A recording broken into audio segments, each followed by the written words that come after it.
আমি খুব ছোট একটা জায়গায় পাবলিকলি কিছু কাজ করার সুযোগ পাই। সেখানে কিছু ধরনের মানুষের সাথে দেখা হয় মাঝে মাঝে।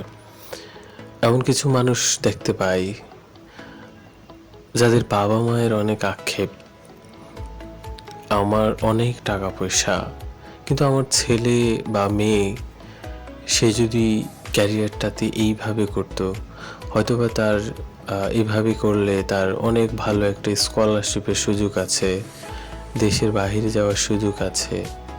কিন্তু বাবা মা বোঝাতে পারে না, ব্যর্থ, তাদেরকে কোনোভাবেই কনভিন্স করা পসিবল না, কোনোভাবেই পারেনি। দিন শেষে খুব আক্ষেপ, ইস, আমার ছেলে আমার মেয়ে যদি আমার কথা শুনতো, এইভাবে করতো।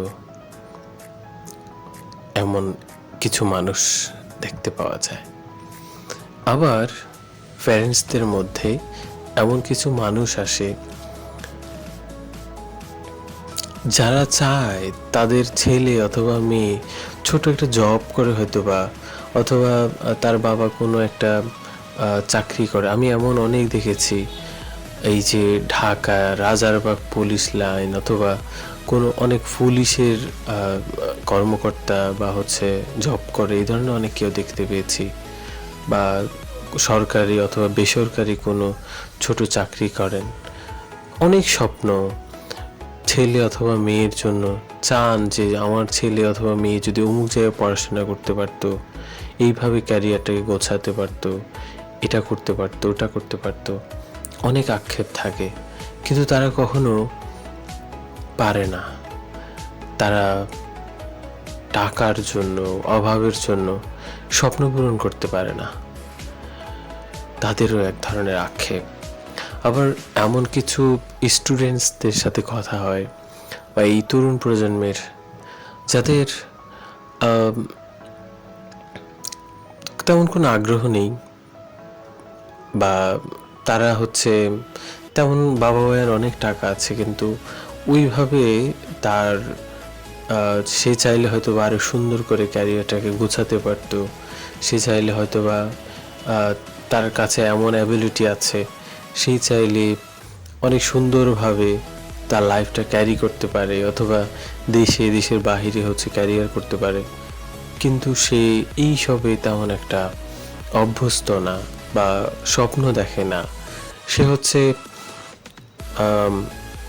নেশা করে, তারপরে খারাপ বন্ধুদের সাথে মিশে, বকাটেদের সাথে মিশে, বাজে বাজে ছেলে মেয়েদের সাথে মেশে, কিন্তু তার এইসব ভালো জিনিসের প্রতি তার কোনো টান নাই। এই ধরনের কিছু দেখা যায় জেনারেশনের মধ্যে। আবার এমন কিছু মানুষ দেখি, এমন কিছু স্টুডেন্টস দেখি এই জেনারেশনের, তারা এত দায়িত্ববান, এত ভালো বুঝেন পরিবারকে, বাবা মাকে এত ভালো বোঝার চেষ্টা করেন, বাবা মাকে বুঝেন, সাপোর্ট দেওয়ার চেষ্টা করেন। বাবা মায়ের হয়তোবা ইনকাম সোর্স কম, কিন্তু চেষ্টা করেন নিজের জায়গা থেকে একটু টিউশনি করার চেষ্টা করেন, পড়াশোনাটা খুব ভালো করার চেষ্টা করেন, আর একটু ভালো করার চেষ্টা করে এবং টিউশনি করে বাবা মায়ের পাশে দাঁড়ানো। আমি একদিন এমনও দেখেছি, বনশ্রীতে থাকে ঢাকা শহরের দুই ভাই, তারা কবুতর পালন করে। সো আমি জিজ্ঞেস করলাম, এবং কিছু পাখি পালন করে। তো আমি বললাম, ও আচ্ছা তাই, এগুলো কি শখের কারণে পালন করেন আপনারা? বলে যে না, আমার বাবার বাসা ভাড়াটা দিতে অনেক কষ্ট হয়, সো দিন শেষে আমরা চেষ্টা করি যেন কিছুটা হেল্প করা যায়। আমি বাসা ভাড়া যখন দেওয়ার সময় হয়, আমি দু একটা পাখি বিক্রি করি, যখন বাচ্চা দেয় পাখিগুলো বড় হয় আমরা বিক্রি করি। এভাবে আমরা তখন পরিবারকে সাপোর্ট দেওয়ার চেষ্টা করি। আবার দিন শেষে অনেক বড় স্বপ্ন, কোনো একটা সময় পড়াশোনা করে, ভালো পড়াশোনা করে দেশের বাইরে উচ্চশিক্ষার জন্য, স্কলারশিপের জন্য চেষ্টা করবে, এই স্বপ্ন কিন্তু দেখে। সো আসলে আমি 4টা ক্যারেক্টারের কথা বললাম, এখানে এক একজন মানুষের কিন্তু চাহিদা এক এক রকম। কেউ পেয়ে হারায়, কেউ পেয়ে হচ্ছে আফসোস করে, কেউ না পেয়ে আফসোস করে। আসলে দিন শেষে কেউই স্থির থাকতে পারছে না। আসলে এর মধ্যে, এই দুই অবস্থানের মধ্যে কেউ কেউ যা কিছুই আছে না কেন তা নিয়েই সন্তুষ্ট থাকার চেষ্টা করে, তা নিয়েই বলে আমি সন্তুষ্ট, আমাকে আল্লাহ যা দিয়েছে আলহামদুলিল্লাহ। আপনার জীবনে, আমার জীবনে, সবার জীবনে কোনো না কোনো ক্রাইসিস আছে, সমস্যা আছে, সমস্যা থাকবে। কিন্তু দিন শেষে বোঝার চেষ্টা করতে হবে আমি যতটুকু নিয়ে আছি কেন, আমি যতটুকু নিয়ে আছি না কেন, আমাকে এটা নিয়ে হ্যাপি থাকতে হবে। এটাই আমার ক্যারিয়ারের জন্য বা আমার ভালোর জন্য হয়েছে, আমার সৃষ্টিকর্তা ভালোর জন্য করেছে।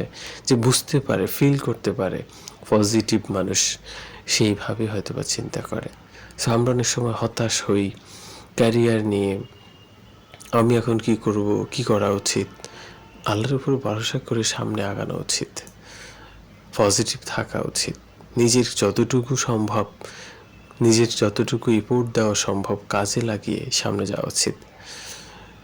প্রজন্ম শো এর চমৎকার একটি আয়োজনে সঙ্গে থাকার জন্য থ্যাংক ইউ।